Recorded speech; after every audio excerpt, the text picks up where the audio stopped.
Hey, I'm Tav. I'm a full-time 3D artist who makes a living off working with VRChat models.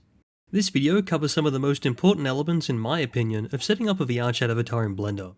I won't be teaching how to use the program. If you need that, I'd recommend Blender Guru's donut tutorial instead. I'll be talking from the perspective of cycles rendering. I have no experience with Eevee, and I have a completely different workflow for making Unity-compatible models. This is the first time I've made a video on this topic. If I don't cover something you think is important, let me know in the comments, and I'll consider it for a V2. I like to run my Blender a little bit different to default, but you can run yours however you'd like. Most notably, I like having the material editor available to me at all times. To start, Blender files included with your avatar purchase can be convenient, but are often not designed with renders in mind. I generally like to take the FBXs from my Unity projects and work with those, but there's nothing wrong with using the Blender file if it has one that you like. Sometimes, people triangulate their models in Blender, which can cause issues if you're trying to work with that for renders. If that's the case, then ideally you'll be able to find a non-triangulated mesh somewhere, which you might have to ask your avatar creator's Discord about.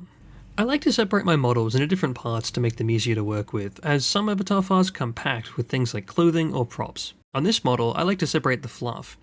Oftentimes, models you'll import will have strange positional data, like scale or rotation, which can cause problems. When I see this, I usually apply all transforms, but it's not always applicable. If you've got something like hair for your model, you'll likely need to position it manually, but this isn't always the case. To make stuff like hair follow bones in an armature, like the head, I like to use this constraint, as it doesn't modify any armatures. If you've got clothing you'd like to use, there's a quick way you can assign everything to the same armature. In this order, select your clothing, then select your armature. Right-click and select Parent, Armature Deform. If your clothing comes with extra bones like these ones do, you'll need to have a good understanding on how armatures work to include your extra bones into your main rig. The process I use is separate the extra bones, then join them to your main rig and parent them to the correct bone. In this case, I'm parenting the cord bones to the hips. Moving on to materials, oftentimes models you work with will already have material data in them, which can be frustrating. I always create my own, as it's easier to start afresh, rather than to try and fix what's there.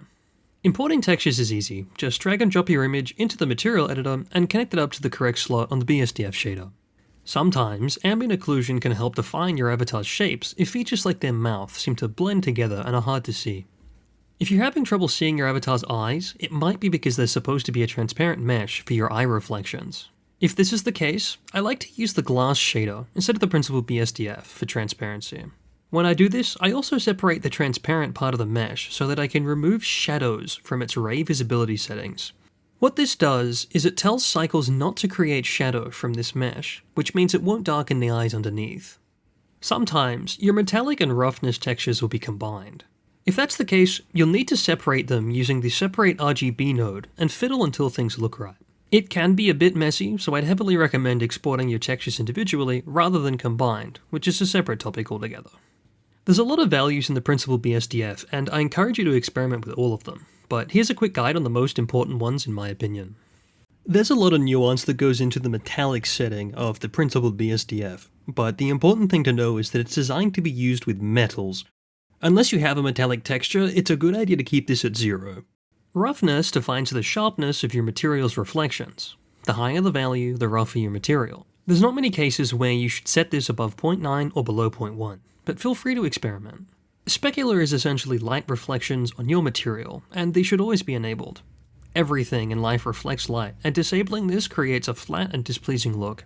0.5 is the default, and this is good for just about everything. Occasionally, I do like to turn this up or down, depending on how much I want the material to reflect, depending on the scene. Also, you should set this to multi-scatter if you're running a version of Blender that's, I think, 3.6 or above. If you're working for renders, which is what this tutorial is about, you'll likely want to subdivide your model at some point, so here's a few pointers for working with the modifier. Subdivision surface is taxing on Blender to calculate, so trying to pose your avatar or modify it in other ways with subdivision enabled can be quite slow. You should disable the preview using these buttons when you don't need it.